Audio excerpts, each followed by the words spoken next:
এরপরে মোশাররফ পারভেজ আপনি লিখেছেন, আমার পিতামাতার মধ্যে ছোট ছোট বিষয় নিয়ে ঝামেলা হয়, এটা প্রায় বড় আকার ধারণ করে।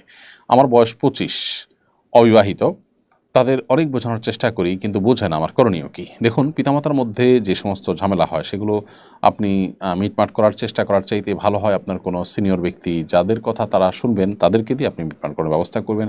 আপনি অভিমান করতে পারেন, আপনি তাদেরকে অন্য কোনোভাবে সংশোধনের চেষ্টা করতে পারেন।